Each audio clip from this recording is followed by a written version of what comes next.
हम सभी जानते हैं कि सनातन धर्म में ग्रंथों और पुराणों में यह वर्णित है कि शरीर नश्वर है किंतु आत्मा अमर है। मात्र इतना ही नहीं, उनमें यह भी बताया गया है कि 84 लाख योनियों में जन्म लेने के बाद आत्मा मनुष्य योनि में जन्म लेती है। परंतु क्या आप सबने कभी यह सोचा है कि आत्मा किस योनि में जन्म लेगी, यह कैसे तय होता है या इसका आधार क्या है? अगर नहीं सोचा या आपको इस बारे में कुछ ज्ञात नहीं है तो चिंता करने की आवश्यकता नहीं है, क्योंकि आज की इस वीडियो में हम आपको बताने वाले हैं कौन सा पाप कर्म करने से आत्मा को अगले जन्म में कौन सी योनि मिलती है।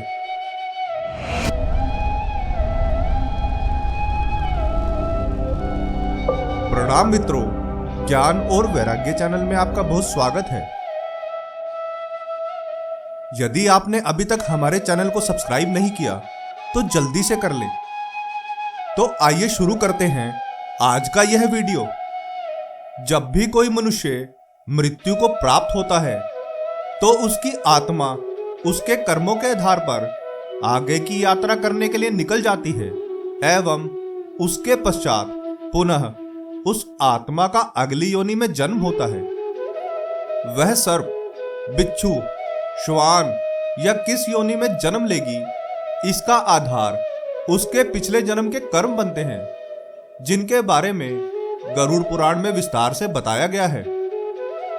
गरुड़ पुराण के अनुसार जो मनुष्य किसी दूसरे की पत्नी से संबंध बनाने का पाप कर्म करता है, वह मनुष्य घोर नरक में जाता है, जहां उसे अनेकों तरह के दंड दिए जाते हैं। जब वह सभी दंड भोग लेता है तो उसे अगले अनेकों जन्मों तक गिद्ध, सियार, श्वान, सर्प, बगुला, कौवा एवं भेड़िए की योनि प्राप्त होती है, जिसके पश्चात वह पुनः मनुष्य योनि में जन्म लेने योग्य बनता है।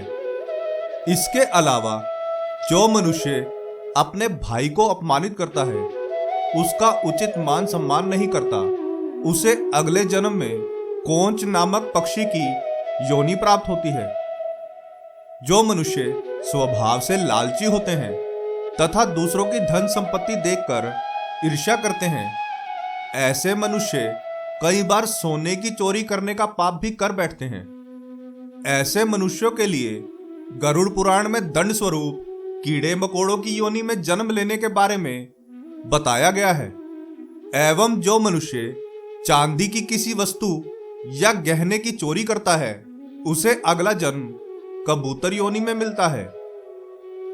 देवी देवताओं को अपमानित करने तथा उन्हें एवं अपने पूर्वजों को संतुष्ट किए बिना ही मृत्यु को प्राप्त होने वाले मनुष्यों के लिए गरुड़ पुराण में 1000 वर्षों तक कौवे की योनि में जीवन व्यतीत करने का दंड बताया गया है।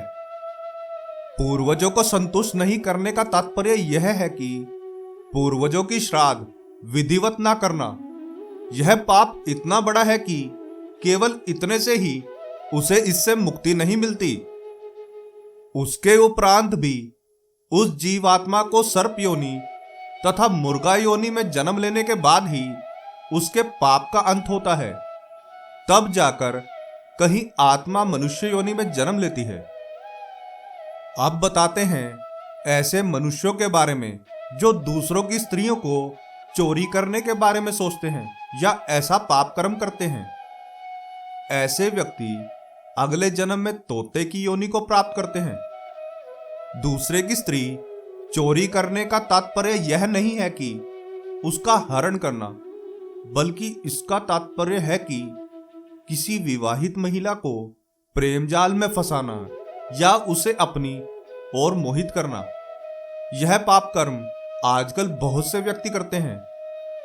वो कभी भी अपनी स्त्री से संतुष्ट नहीं होते, वो सदा ही दूसरों की स्त्रियों की ओर आकर्षित होते हैं।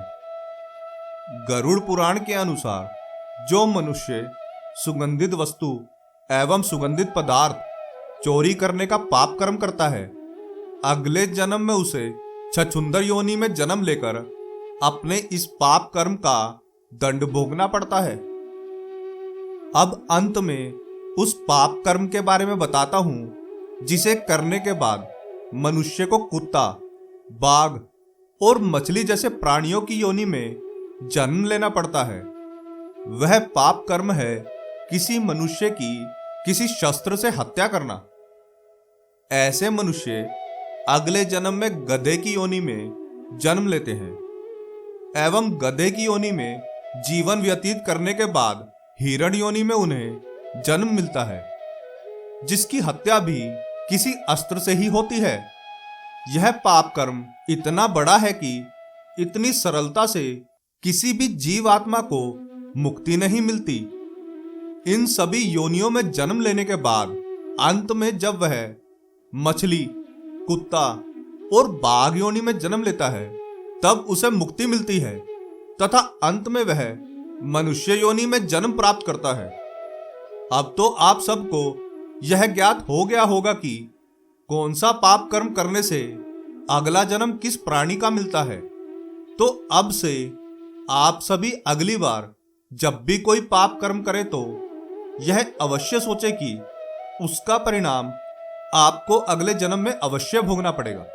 आशा करते हैं कि हमारी प्रस्तुति आपको काफी पसंद आई होगी। आपसे अनुरोध है कि आप इस वीडियो को ज्यादा से ज्यादा लोगों तक पहुंचाने के लिए लाइक, शेयर और सब्सक्राइब करें। धन्यवाद।